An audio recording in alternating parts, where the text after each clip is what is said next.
Dear students, अगर हम zero order, first order, second order and third order में rate and concentration के बीच में ग्राफ प्लॉट करते हैं तो ज़ीरो ऑर्डर के लिए ये वाला ग्राफ आता है, फर्स्ट ऑर्डर के लिए ये ग्राफ आएगा, सेकंड ऑर्डर के लिए भी यही आएगा और थर्ड ऑर्डर के लिए भी यही आएगा। ठीक है, देखिए यहाँ पर अगर हम शून्य कोटि, प्रथम कोटि, द्वितीय कोटि और तृतीय कोटि की अभिक्रिया में दर और सांद्रता के मध्य अगर हम ग्राफ खींचते हैं तो शून्य कोटि के लिए ये वाला ग्राफ आता है, प्रथम कोटि, द्वितीय कोटि, तृतीय कोटि के लिए ये वाला ग्राफ आता है। अब बात ये आती है कि ज़ीरो ऑर्डर यानी कि शून्य कोटि के लिए ये ग्राफ कैसे आता है और फर्स्ट, सेकंड, थर्ड ऑर्डर के लिए ये ग्राफ कैसे आता है। तो देखिए डियर स्टूडेंट्स, आप बहुत अच्छे से जानते हैं according to rate law expression आप दर नियम समीकरण से जानते हैं और उसमें आप ज़ीरो ऑर्डर ऑफ रिएक्शन को जानते हैं। रेट यहाँ पर है directly proportional molar concentration of A की पावर ज़ीरो। इसका मतलब होता है ज़ीरो ऑर्डर ऑफ रिएक्शन में किसी भी केमिकल रिएक्शन की जो रेट होती है वो रिएक्टेंट की कंसंट्रेशन पर डिपेंड नहीं करती है। अगर हम कंसंट्रेशन में कितना भी चेंज कर लें तो उसकी रेट क्या होती है, हमेशा कांस्टेंट होती है। ठीक है, तो ये आप है ना ज़ीरो ऑर्डर रिएक्शन से रेट डायरेक्टली प्रोपोर्शन ए की पावर यहाँ ज़ीरो।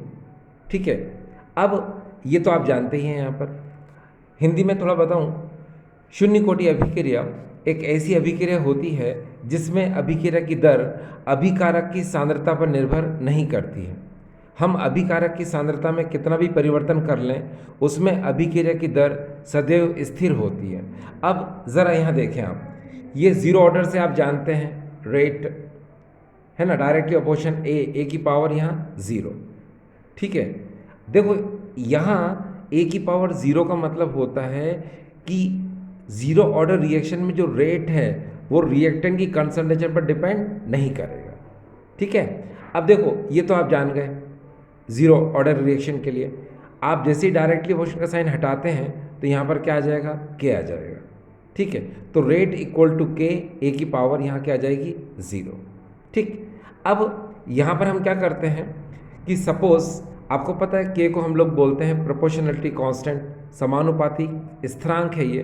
तो हम यहाँ पर इसकी वैल्यू सपोज कर लेते हैं कि के इक्वल टू सपोज यहाँ पर क्या है, वन। ये हमने इसकी कांस्टेंट वैल्यू सपोज कर ली।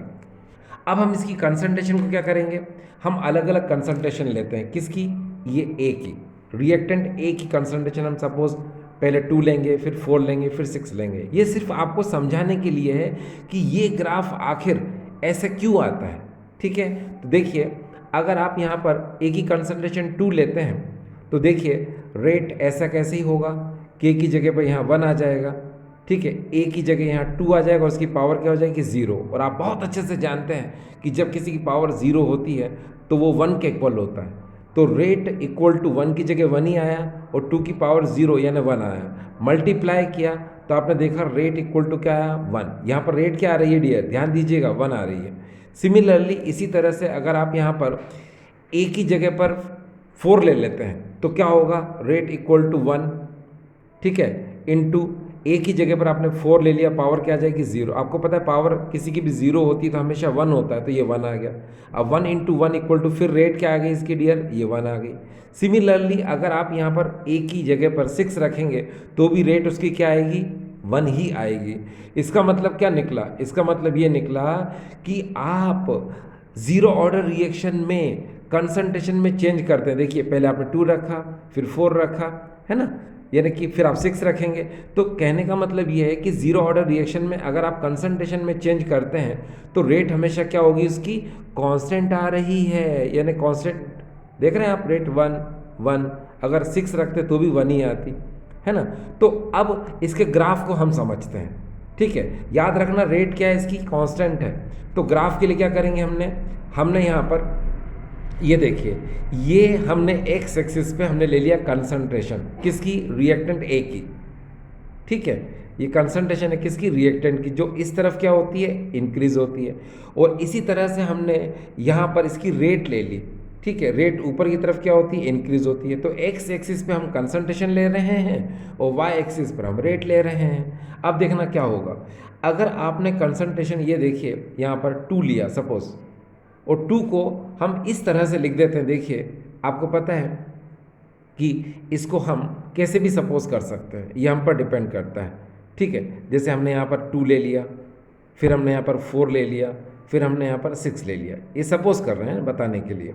ये 2 है यहाँ पर, यहाँ 4 है, यहाँ 6 है। अब देखिए 2 पर उसकी जो रेट थी वो क्या थी, 1 थी। क्या थी डियर इसकी रेट, ये देखिए क्या थी, 1। और अब हमने सपोज कर लिया कि यहाँ पर इसी में समझा रहा हूँ मैं, इसीलिए सपोज मैंने यहाँ पर ये 1 ले लिया रेट, और यहाँ पर क्या करता मैं, यहाँ पर मैं रेट 2 ले लेता ऊपर, फिर मैं ऊपर यहाँ पर रेट क्या ले लेता, 3 ले लेता सपोज। तो यहाँ पर आपने क्या देखा, आपने यहाँ पर ये देखा कि कंसंट्रेशन अगर आपने यहाँ पर 2 कर दी, ये देखिए कंसंट्रेशन क्या की थी आपने पहले 2, फिर 4, फिर 6। तो देखना है अगर आपने कंसंट्रेशन यहाँ पर 2 की तो उसकी रेट क्या आई, उसकी रेट ये 1 आई। तो 1 के सामने हम इसको क्या करेंगे, प्लॉट करेंगे। जरा करिए 1 के सामने प्लॉट इसको, ये देखिए ये 1 के सामने आपने इसको प्लॉट कर दिया। ठीक है, ये देखो ये हो गई इसकी क्या, कंसंट्रेशन 2 और रेट हो गई इसकी 1। सिमिलरली अगर आप इसकी कंसंट्रेशन कर देते हैं यहाँ पर कितनी, 4 कर देते हैं, ये आपने 4 कर दी, तो भी रेट क्या आ रही है इसकी, 1 ही आ रही है। ठीक है, तो अब इसके सामने आप ग्राफ को प्लॉट कर दो, ये इस तरह से आप कर दिया आपने। इसी तरह से अगर आप यहाँ 6 लेंगे तो भी इसकी रेट क्या आ रही है डियर, 1 आ रही है।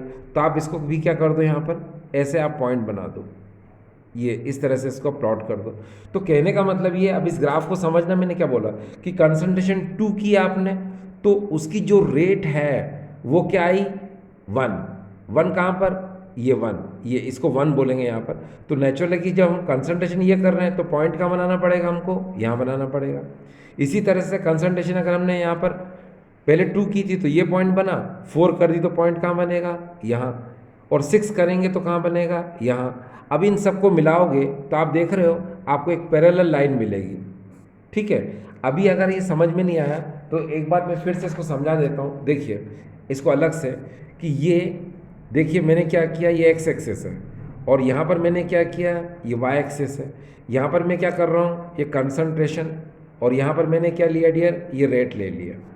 ठीक है, अब आप समझना, अब यहाँ पर हम कंसंट्रेशन में यहाँ पर हम लिख देते हैं, यहाँ पर ये देखिए ये 2 के लिए, ये 4 के लिए, ये 6 के लिए, और ये हम बना देते हैं 8 के लिए सपोज, है ना, ध्यान दीजिएगा। ठीक है, ये 2, 4, 6 और 8 के लिए। और रेट हमने क्या किया, रेट हमने यहाँ पर बना दी है 1 के लिए, ये 2 के लिए, ये 3 के लिए और ये 4 के लिए। तो मैं लिख देता हूँ यहाँ पर जैसे 1, यहाँ आपको बता दूँ मैं, यहाँ पर क्या आएगा डियर, ये 2, ये आएगा 3, ये आ गया सपोज 4। कंसंट्रेशन में इसी तरह से यहाँ 2 आएगा, ये 4 आएगा, ये 6 आएगा, ये 8 आएगा। अब आपको पता है कंसंट्रेशन जब आपने 2 की थी तो रेट क्या आई थी उसकी, 1 आई थी, 1 आई थी, ये 1। तो कंसंट्रेशन 2 करने पर रेट 1 आई, यानी कि पॉइंट कहाँ बनेगा, यहाँ बनेगा। जब आपने कंसंट्रेशन 4 किया तो रेट फिर से क्या आई, 1 आई, 4 के सामने 1 रेट तो ये है ना, तो पॉइंट आपको यहाँ बनाना पड़ेगा। फिर जब आप 6 करेंगे, कंसंट्रेशन 6 करेंगे तो रेट क्या आएगी आपकी, 1 आएगी, तो आपने पॉइंट यहाँ कर लिया। अब इसको अगर आप मिलाते हैं तो नेचुरली आपको स्ट्रेट लाइन मिलेगी, ये देखिए ये स्ट्रेट लाइन आपको मिल जाएगी। और ये जो स्ट्रेट लाइन आपको मिल रही है ये पैरेलल है किसके, कंसंट्रेशन की एक्सिस के। ठीक है, तो ये क्या इंडिकेट करती है, ये क्या बताती है, ये बताती है कि ज़ीरो ऑर्डर रिएक्शन में अगर हम रिएक्टेंट की कंसंट्रेशन में चेंज करते हैं तो उसकी रेट में कोई चेंज नहीं होता है, उसकी रेट हमेशा क्या होती है, कांस्टेंट होती है। आप देख रहे हो, ठीक है ना। और यही चीज़ मैंने आपको अभी यहाँ पर भी बताई थी यहाँ पर, लेकिन जब आप एग्ज़ाम में इसके ग्राफ को प्लॉट करते हैं तो आपको करना क्या है, देखिए मैंने आपको बताया, आपको सिर्फ सिंपल सा ग्राफ प्लॉट करना है। देखिए यहाँ पर एक बार फिर से बता देता हूँ, सिंपल सा क्या करना है आपको, आप ये पहले एक्स एक्सिस करेंगे, फिर यहाँ पर आप वाई एक्सिस बनाएंगे, ठीक है, ध्यान से देखना। एक्स एक्सिस पे आपने यहाँ पर कंसंट्रेशन ले लिया और वाई एक्सिस पे आपने यहाँ पर ये रेट ले लिया, ये इस तरह से कर दो इसको, ठीक है। ये इधर राइज हो रहा है, इन बढ़ रहा है, इधर भी राइज हो रहा है ना, रेट बढ़ रही है, ठीक है। बस अब इसके सामने आपको स्ट्रेट लाइन कहीं भी यहाँ से लगा के यहाँ तक जहाँ सपोज करना है, ऐसी स्ट्रेट लाइन आप कर दो, ये देखो, ठीक है। ये जो आप लाइन देख रहे हैं, ठीक है, ये कंसंट्रेशन के पैरेलल में चल रही है, जो इस बात को इंडिकेट कर रही है कि कंसंट्रेशन बढ़ाने पर रेट हमेशा क्या है, उसकी कांस्टेंट है। तो याद रखना आप कि जब भी एग्जाम में बनाना है तो आपको इस तरह से डायग्राम बनाना है, ठीक है। ये साफ सुथरा डायग्राम बनाना ज़रूरी होता है। आपको ये जिस तरह से मैंने बताया, ये तो समझाने के लिए बनाया था, ठीक है ना, ठीक है डियर स्टूडेंट्स। और ये भी मैंने बताया था आपको, ये भी समझाने के लिए बनाया था, ठीक है। तो ये तो आपको समझ में आ रहा होगा। तो डियर ये क्या था, ज़ीरो ऑर्डर रिएक्शन के लिए था। अब सिमिलरली अगर हम बात करते हैं यहाँ पर किसकी, फर्स्ट ऑर्डर रिएक्शन की बात करते हैं, तो फर्स्ट ऑर्डर रिएक्शन में, सेकेंड ऑर्डर रिएक्शन में, थर्ड ऑर्डर रिएक्शन में हम जब ग्राफ प्लॉट करेंगे कंसंट्रेशन और रेट के लिए, तो ये स्ट्रेट लाइन ही आएगी, ठीक है ना। जो ओरिजिन जीरो से ये बढ़ रही है यहाँ पर, ठीक है, मूल बिंदु जीरो से ये बढ़ रही है ऊपर की तरफ। बस ये है कि सेकेंड ऑर्डर में थोड़ा सा इधर और थर्ड ऑर्डर में थोड़ा सा और इधर वेरिएशन आ जाएगा, लेकिन रहेगी डियर स्ट्रेट लाइन ही रहेगी। अब ये second order, third order, first order, इसका मीन क्या होता है, इसका मतलब ये होता है कि अगर आप कंसंट्रेशन को इंक्रीज करते हैं तो उसकी रेट क्या होती है, इंक्रीज होती है। बस देखो ना यहाँ पावर क्या है, 1, फर्स्ट ऑर्डर के लिए 1 आ जाएगा, सेकंड ऑर्डर के लिए 2 आ जाएगा, थर्ड ऑर्डर के लिए 3 आ जाएगा। तो इसका मतलब ये निकलता है कि अगर आप रिएक्टेंट की कंसंट्रेशन को इंक्रीज करते हो तो उसकी रेट ऑफ रिएक्शन इंक्रीज होती है। अब कंसंट्रेशन को इंक्रीज करने पर रेट इंक्रीज क्यों होती है, तो ये तो आप जानते हैं कि जब हम कंसंट्रेशन को इंक्रीज करते हैं तो क्वांटिटी ज़्यादा तो है लेकिन उसमें नंबर ऑफ कोलिजन ज़्यादा होता है। यानी कि जब हम सांद्रता में वृद्धि करते हैं तो हमें पता है कि मात्रा तो अधिक है, लेकिन उनमें अभिकारक अणुओं के मध्य जो प्रभावी टक्करें होती हैं वो ज़्यादा होती हैं, जिससे उसकी रेट जो होती है, अभिक्रिया की दर होती है, वो ज़्यादा होती है। बस अब देखिए इसको समझते हैं अच्छे से, है ना, ठीक है। तो देखो हमने क्या किया, फिर से वही रेट डायरेक्टिव अपोर्शन ए की पावर 1। देखो अगर ये फर्स्ट ऑर्डर है तो आपको पावर ए में ए के ऊपर 1 लगाना पड़ेगा, जीरो ऑर्डर है तो आप 0 लगा दो, सेकेंड ऑर्डर है तो 2 लगा दो, थर्ड ऑर्डर है तो यहाँ 3 लगा दो, सिंपल। चलो आगे चलो। अब जैसे ही आप इसके डायरेक्टली अपोर्शन के साइन को हटाओगे तो यहाँ क्या आएगा डियर, के आ जाएगा, रेट कांस्टेंट के, ठीक, ये लिख दिया। अब जिस तरह से अपन ने यहाँ पर कंसंट्रेशन को 2, 4, 6 सपोज किया था, इधर भी हम 2, 4, 6 सपोज करेंगे, और यहाँ के को हमने कांस्टेंट 1 माना था तो इधर भी हम के को कांस्टेंट 1 मानेंगे, ये ठीक। अब आप क्या करेंगे, पहले ये एक ही जगह पे 2 रखो, फिर 4 रखो, फिर 6 रखो। सपोज आप 2 रखते हैं, रखो जरा यहाँ पर 2, तो 2 की पावर क्या आएगी डियर, 1। 2 की पावर अगर 1 है यहाँ पर, और तो नेचुरली क्या आएगा, 2 ही आएगा, और 2 का जब 1 में मल्टीप्लाई करोगे तो क्या आएगा, 2 आएगा। तो यहाँ रेट क्या आ रही है इसकी, देखो 2 आ रही है, रेट देखिए ध्यान से 2 आ रही है। इसी तरह से जब आप इस फार्मूले में यहाँ पर एक ही जगह पर 4 रखेंगे तो रेट क्या आएगी, 4 आएगी। इसी तरह से जब आप यहाँ पर 6 रखेंगे, देखिए एक बार 6 रख के देख लेते हैं, यहाँ पर ये रेट के की वैल्यू तो 1 है ही, और यहाँ ए की जगह पर हमने 6 रखा और पावर 1 है, तो नेचुरली क्या होगा, ये देखिए रेट इक्वल टू 1 × 6, मल्टीप्लाई करो तो क्या है 6।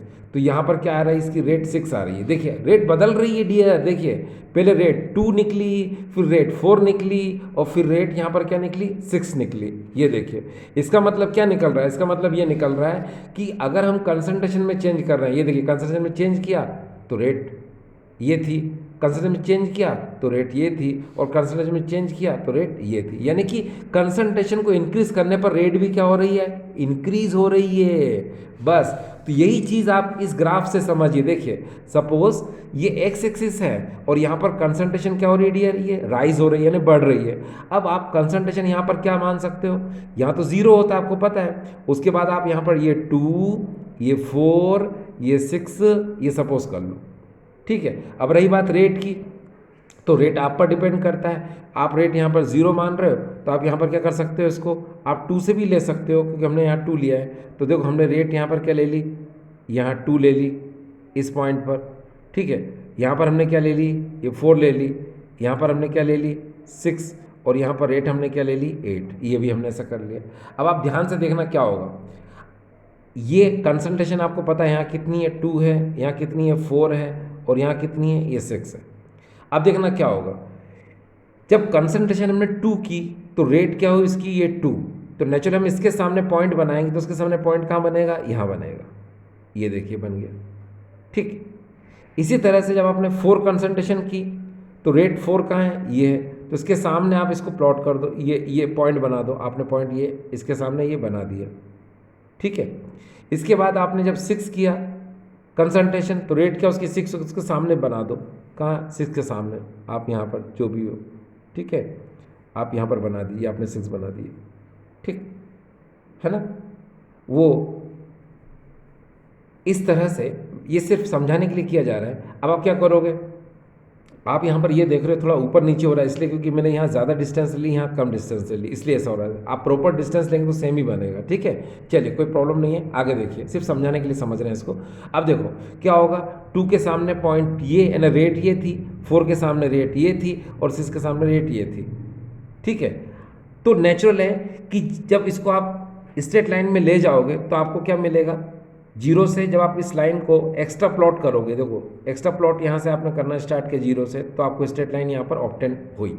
अब देखिए 2 के सामने आपको ये मिला, ये देखिए 4 के सामने आपको ये मिला, थोड़ा सा मैंने बताया था आपको, ये देखिए, और 6 के सामने आपको ये मिला यहाँ पर, ये देखिए इस तरह से, है ना, ठीक है। तो जब इनको मिलाओगे तो नेचुरली आपको क्या होगी, एक स्ट्रेट लाइन ऑब्टेन हो जाएगी, ठीक है।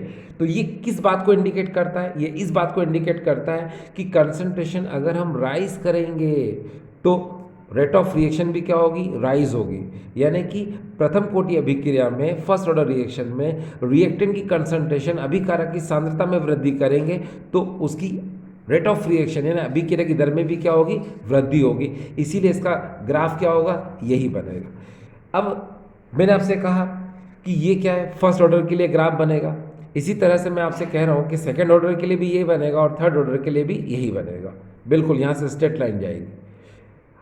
अलग अलग बुक्स में क्या होता है, सेकंड ऑर्डर और थर्ड ऑर्डर, क्योंकि जीरो ऑर्डर आपने बिल्कुल एक्यूरेट पढ़ा है, यहाँ पर फर्स्ट ऑर्डर भी आपने एक्यूरेट पढ़ा है। लेकिन अब अगर मैं आपसे बात करूं कि मैं सेकंड ऑर्डर थर्ड ऑर्डर में भी सेम ग्राफ बनेगा, लेकिन जब आप डिफरेंट डिफरेंट बुक देखेंगे तो उसमें ग्राफ आपको थोड़ा सा वेरिएशन लेके आएगा। यानी कि इसका मतलब ये होता है कि कंसंट्रेशन बढ़ाने पर रेट तो बढ़ेगी, लेकिन थोड़ा सा सेकंड ऑर्डर में वेरिएशन आता है, थर्ड ऑर्डर में वेरिएशन थोड़ा ज़्यादा आ जाता है बस। लेकिन कंसंट्रेशन बढ़ने पर रेट ऑफ रिएक्शन बढ़ेगी। ये जीरो ऑर्डर, माफ करना, फर्स्ट ऑर्डर में भी ये होता है, सेकंड ऑर्डर में भी ये होता है और थर्ड ऑर्डर में यही होता है, ठीक है। चलिए आगे चलते हैं हम। स्टूडेंट्स, इस समय हम पढ़ रहे हैं सेकंड ऑर्डर ऑफ रिएक्शन, द्वितीय कोटि अभिक्रिया में हम ग्राफ बनाएंगे कंसंट्रेशन एंड रेट, यानी सांद्रता और अभिक्रिया की दर के मध्य हम एक ग्राफ खींचेंगे। आप जानते हो सेकेंड ऑर्डर रिएक्शन से, द्वितीय कोटि अभिक्रिया से रेट डायरेक्टली प्रोपोर्शन होती है रिएक्टेंट ए की मोलार कंसंट्रेशन के स्क्वायर के। मैंने आपको बताया था कि रेट डायरेक्टली प्रोपोर्शन है रिएक्टेंट की मोलार कंसंट्रेशन के, ठीक है। मगर आपको अगर जीरो ऑर्डर है तो यहाँ जीरो कर देंगे, 1 है तो 1 करेंगे, 2 है तो यहाँ 2 करेंगे और 3 है तो यहाँ 3 कर देंगे। इस समय हम बात कर रहे हैं सेकेंड ऑर्डर की, तो नेचुरली की जो रिएक्टेंट ए है इसकी मोलार कंसंट्रेशन पे यहाँ 2 आ जाएगा, ठीक है। चलिए, तो हम क्या जानते हैं, हम ये जानते हैं कि किसी भी केमिकल रिएक्शन की जो रेट होती है वो रिएक्टेंट के स्क्वायर के डायरेक्टली प्रोपोर्शन होती है, ठीक है। द्वितीय कोटि अभिक्रिया में जो अभिक्रिया की दर होती है वो अभिकारक के वर्ग के समानुपाती होती है, ठीक है। ये अब आप जानते हैं जैसे ही आपने डायरेक्टली प्रोपोर्शन का साइन हटाया तो यहाँ पर के आ जाएगा। ठीक है, अब हम बता रहे हैं आपको कि के को हम लोग कहते हैं प्रोपोर्शनलिटी कांस्टेंट, समानुपातिक स्थिरांक। तो हमने जैसे हमने पहले किया वैसे ही यहाँ पर हम के इक्वल टू 1 सपोज करेंगे, और कंसंट्रेशन भी हम जैसे हमने पहले 2 4 6 लिया उसी तरह से हम 2 4 6 8 ऐसे ले सकते हैं। अब देखिए कि इस फार्मूले में आप 2 रखिए, फिर 4 रखिए, फिर 6 रखिए, तो क्या क्या होता है देखिए। अगर आप 2 रखते हैं यहाँ पर तो के की जगह पे तो 1 रखना ही पड़ेगा क्योंकि कांस्टेंट है ये। 1 रखा और ए की जगह पर आपने 2 रखा तो आपको यहाँ पर रेट क्या मिल रही, 4। आपको यहाँ ध्यान देने की ज़रूरत है कि रेट आपको कौन कौन सी मिलती है। ठीक है, देखो मैं यहाँ पर है ना ब्लू पेन से इसको सर्कल बना देता हूँ। ये देखिए हमको रेट यहाँ पर मिली 4। इसी तरह से अगर हम आगे की तरफ चले, हम यहाँ पर ए की जगह पर अगर हम कंसंट्रेशन 4 लेते हैं तो क्या होगा, ये देखिए। तो यहाँ पर हमको रेट आ रही है 16, ये देखिए रेट 16 आ गई। इसी तरह से अगर हम यहाँ पर 6 लें कंसंट्रेशन, तो इस ए की जगह पे हम नेचुरल 6 रखेंगे तो हमको वहाँ क्या मिलेगा, देखिए हमको मिलेगा 36। ये देखिए इस तरह से, ये देखिए रेट इक्वल टू 1 इंटू 6 का स्क्वायर। 6 का स्क्वायर आपको पता 36, तो रेट यहाँ पर क्या आई 36। इसको भी डियर मैंने क्या कर दिया, सर्कल बना दिया। अब आपने देखा कि आपको रेट कौन कौन सी मिली है, पहले मिली 4, फिर मिली 16, फिर मिली 36। इससे क्या इंडिकेट हो रहा है, इससे इंडिकेट डियर ये हो रहा है कि अगर आप कंसंट्रेशन में चेंज करोगे तो रेट उसकी क्या होगी, इंक्रीज हो रही है। ठीक है, मगर इसकी जो रेट इंक्रीज हो रही है आप देख रहे हैं ये स्क्वायर डायरेक्टली प्रोपोर्शन है किसके, मोलार कंसंट्रेशन ऑफ रिएक्टेंट के। और भी क्या है, यहाँ स्क्वायर लिखा है। स्क्वायर का मतलब आपको पता है कि मैंने अभी आपको थोड़ी देर पहले क्या बोला था, मैंने आपसे कहा था कि सेकेंड ऑर्डर रिएक्शन में हम इसको जब डिफाइन करते हैं तो क्या बोलते हैं, the rate of reaction of any chemical reaction directly proportion to the square of molar concentration of reactant is called second order of reaction. ठीक है, वह अभिक्रिया जिसमें अभिक्रिया की दर अभिकारक की मोलर सांद्रता के वर्ग के समानुपाती होती है उसे हम द्वितीय कोटि अभिक्रिया कहते हैं। तो ये तो पता चल गया आपको। अब आपको ध्यान ये देना है कि रेट आपको क्या क्या आई थी, याद है आपको, मैंने आपको बताया था रेट आई थी पहले 4, फिर आई थी 16, फिर आई थी 36। अब हम ग्राफ प्लॉट कर लेते हैं, देखिए अच्छा लगेगा आपको जब इसको देखेंगे। तो उसके लिए हम क्या करते हैं, देखिए हमने यहाँ पर क्या किया, ये एक्स एक्सिस ले लिया और यहाँ पर हम ले रहे हैं कंसंट्रेशन। ठीक है, किसकी, रिएक्टेंट की। फिर इसी तरह से हमने यहाँ पर क्या ले लिया, ये रेट ले ली। ठीक, अब हमने जो कंसंट्रेशन जैसे हम पहले लेते आए थे हम वैसे ही ले रहे हैं। देखिए हमने यहाँ पर कंसंट्रेशन ली है 2.0, फिर हमने लिए यहाँ पर 4.0, फिर हमने लिए यहाँ पर 6.0। ठीक है, ये रिएक्टेंट एक ही कंसंट्रेशन है, याद रखना अभिकारक एक ही सांद्रता है ये। ठीक है, तो 2.0, 4.0 एंड 6.0। अब रेट देखिए यहाँ पर रेट कौन कौन सी है। तो मैंने यहाँ पर जो पहला पॉइंट बनाया है वो किस तरह से बनाया है उसको देख लीजिए। यहाँ पर ये 4 के लिए है, यहाँ पर ये देखिए 4.0, यहाँ पर 8.0, ये है 12.0, फिर है यहाँ पर 16.0, फिर ये है 20.0। ठीक है, और यहाँ पर आ जाएगा 24। इसी तरह से अगर हम राइज करते जाएंगे तो 28 आएगा, 32 आएगा और 36 आएगा। ठीक है, क्योंकि अपन को यहाँ 36 तक लेना है इसलिए। ठीक है, लेकिन मैंने यहाँ फिलहाल 2 ही चीज़ें ली हैं। अब देखिए यहाँ पर कंसंट्रेशन 2 था तो उसकी रेट क्या आई थी 4, तो 4 कहाँ पर है, यहाँ पर। तो इसके सामने आप एक पॉइंट बना लो, कंसंट्रेशन और इसके सामने आपने पॉइंट बना लिया। ये रेट हो गई 4 और ये कंसंट्रेशन 2 हो गई, तो इसके सामने आपने एक पॉइंट बना लिया। इसी तरह से जब आपने यहाँ पर कंसंट्रेशन 4 की तो 4 करने पर रेट क्या आई 16। अब 16 कहाँ पर है इसके अंदर, 16 देखिए डियर ये है, तो इसके सामने यानी 4.0 के सामने और 16 के सामने एक पॉइंट बना लो आप। तो आपने यहाँ पर क्या किया, आपने यहाँ पर एक पॉइंट बना लिया, ये देखिए आपने एक पॉइंट बना लिया। ठीक, इसी तरह से आप जब 6 की बात करेंगे तो यहाँ पर जो आगे की तरफ जो 36 होगा उसको आप क्या करेंगे, प्लॉट करेंगे, उसके लिए पॉइंट बना लेंगे आप। तो नेचुरली ग्राफ कैसे जा रहा है, अगर आप इसको ध्यान से देखें तो ग्राफ इस तरह से जा रहा है, ये देखिए ऐसे, और यहाँ पर ये ऐसे, ये देखिए ऐसे जा रहा है। ठीक है, आगे भी करोगे तो नेचुरली वो ऐसे ही जाएगा। ठीक है, इसका मतलब क्या निकला कि भाई ये भी तो रेट इंक्रीज हो रही है विद रिस्पेक्ट टू कंसंट्रेशन। ठीक है, तो इसीलिए आपको यहाँ समझ में आ रहा होगा कि आप फर्स्ट ऑर्डर करते हैं तो भी रेट बढ़ेगी, सेकेंड ऑर्डर करेंगे तो भी रेट बढ़ेगी, थर्ड ऑर्डर करेंगे तो भी रेट बढ़ेगी, मगर वेरिएशन होता जाएगा। जैसे आपने सेकेंड ऑर्डर में देखा एक क्या थोड़ा वेरिएशन यहाँ पर है ना, जबकि आपने फर्स्ट ऑर्डर में क्या देखा, बिल्कुल स्ट्रेट लाइन मिल रही थी उसके अंदर, है ना। देख रहे हैं आप, ये देखिए स्ट्रेट लाइन मिली थी ऐसे, यानी कि उसको मैं एक बार फिर से प्लॉट कर दूँ फर्स्ट ऑर्डर के लिए कि देखो यहाँ पर जैसे ये एक्स है, ठीक है, ये वाई है ना, तो ये कंसंट्रेशन है ना, और ये रेट है। तो हमको क्या हो रहा था, बिल्कुल एक स्ट्रेट लाइन मिल रही थी, है ना।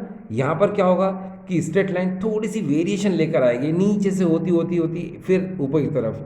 तो भाई इसका मतलब ये होता है सेकेंड ऑर्डर में क्या होगा कि रेट बढ़ेगी विद रिस्पेक्ट टू कंसंट्रेशन, मगर थोड़ा सा वेरिएशन आता है बस। लेकिन हम लोग क्या करते हैं कि जब फर्स्ट ऑर्डर होता है तो भी ये वाला डायग्राम बनाते हैं, सेकंड ऑर्डर होता है तो भी ये वाला डायग्राम बनाते हैं, और थर्ड ऑर्डर होता है तो भी ये बनाते हैं। तो डरने की जरूरत नहीं है, यू कैन फॉर्म, आप बना सकते हैं, बस थोड़ा सा लिखना पड़ेगा। आप कैसे कि अगर आप फर्स्ट ऑर्डर के लिए बना रहे हैं तो आपने कंसंट्रेशन लिखा, आपने यहाँ पर ये फर्स्ट ऑर्डर के लिए आप ये लिख दो, ये प्लॉट कर दो। फिर जब सेकेंड ऑर्डर करोगे तो यहाँ 2 लिख के फिर ऐसा कैसे प्लॉट कर दो। जब थर्ड ऑर्डर के लिए लिखोगे तो यहाँ पर ऐसे थर्ड करके फिर ये प्लॉट कर दो। तो यस, यू कैन फॉर्म, आप बना सकते हैं। ठीक है, चलिए dear students, zero order reaction, first order reaction, second order reaction and third order reaction के लिए जो हमने ग्राफ पढ़ा उसको हम एक बार फिर से रिवाइज कर लेते हैं। देखिए आपको करना क्या है, आपको एक्स, ये एक्स एक्सिस है जहाँ पर आपको रिएक्टेंट की कंसंट्रेशन लेना है, और यहाँ पर ये वाई एक्सिस है, यहाँ पर आपको रेट लेना है। ठीक, फिर आपको यहाँ पर ये एक पैरेलल लाइन ड्रॉ करना है जो एक्स एक्सिस पर नज़र आती है, यानी एक्स एक्सिस पर आपको यहाँ पर क्या करना है, एक पैरेलल लाइन को क्या करना है, ड्रॉ करना है, जो इस बात को इंडिकेट करेगा कि रिएक्टेंट की कंसंट्रेशन चेंज करने पर रेट ऑफ रिएक्शन जो होती है वो क्या होती है, अनचेंज होती है। ठीक है, हिंदी में सुने, देखो हम क्या करते हैं, एक्स अक्ष पर हम अभिकारक की सांद्रता लेते हैं और वाई अक्ष पर हम अभिक्रिया की दर लेते हैं। फिर हम क्या करते हैं, ये जो एक्स अक्ष पर हमने जो अभिकारक की सांद्रता ली है, इसके समांतर हम क्या करते हैं, एक सीधी रेखा खींच देते हैं। ठीक है, जो इस बात को दर्शाती है कि अभिकारक की सांद्रता में अगर हम परिवर्तन करते हैं तो अभिक्रिया की दर अपरिवर्तित रहती है। ठीक है, जो कि जीरो ऑर्डर रिएक्शन को इंडिकेट करती है, शून्य कोटि अभिक्रिया को दर्शाती है। ठीक डियर, चलिए अब देखिए, अगर हम प्रथम कोटि अभिक्रिया की बात करते हैं तो आपको कुछ नहीं करना है, एक्स अक्ष पर कंसंट्रेशन, वाई एक्सिस पे आपको रेट लेना है और स्ट्रेट लाइन ड्रॉ करना है। ठीक है, सेकेंड ऑर्डर में भी आपको ये करना है, कंसंट्रेशन पर पावर में स्क्वायर लेना है, यहाँ पर रेट लेना है, इसके लिए भी आपको स्ट्रेट लाइन खींचना है, और थर्ड ऑर्डर के लिए भी आपको यही करना है कि एक्स एक्सिस पे कंसंट्रेशन लेके उसका क्यूब करना है और वाई एक्सिस पे रेट लेना है, इसके लिए भी स्ट्रेट लाइन खींचना है। और तीनों में एक ही चीज़ है, देखिए इधर भी स्ट्रेट लाइन है, इधर भी स्ट्रेट लाइन है, इधर भी स्ट्रेट लाइन है। इसका मतलब ये निकलता है कि कंसंट्रेशन को अगर हम इंक्रीज करते हैं, first order reaction, second order reaction and third order reaction, तो उसकी रेट में भी चेंज होता है, उसकी रेट भी चेंज होती है। कंसंट्रेशन इंक्रीज करने पर रेट हमेशा क्या होती है, बढ़ती है। क्यों बढ़ती है, क्योंकि कंसंट्रेशन इंक्रीज करने पर रिएक्टेंट के मॉलिक्यूल्स में नंबर ऑफ कोलिजन ज़्यादा होता है, जिससे रेट ऑफ रिएक्शन बढ़ जाती है। ठीक है, हिंदी में सुने, देखो मैंने आपसे कहा कि प्रथम कोटि अभिक्रिया, द्वितीय कोटि अभिक्रिया और तृतीय कोटि अभिक्रिया को अगर आप ध्यान से देखें तो तीनों में स्ट्रेट लाइन गई है। ये देखिए, यानी कि मूल बिंदु शून्य से, यानी कि ओरिजिन जीरो से, यहाँ से स्ट्रेट लाइन जा रही है, ये भी देखिए स्ट्रेट लाइन, ये भी स्ट्रेट लाइन। तो ये तीनों क्या इंडिकेट करती हैं? तीनों ये इंडिकेट करती हैं कि अभिकारक की सांद्रता में वृद्धि कर दी जाए तो अभिक्रिया की दर में वृद्धि होती है। ठीक है, अभिकारक की सांद्रता में वृद्धि करने पर अभिकारक अणुओं के मध्य प्रभावी टक्करें अधिक होने लगती हैं। प्रभावी टक्करें अधिक होने से अभिक्रिया की दर में वृद्धि होने लग जाती है। ठीक है, तो इसीलिए आपको first order, second order, third order में सेम डायग्राम आपको बनाना है।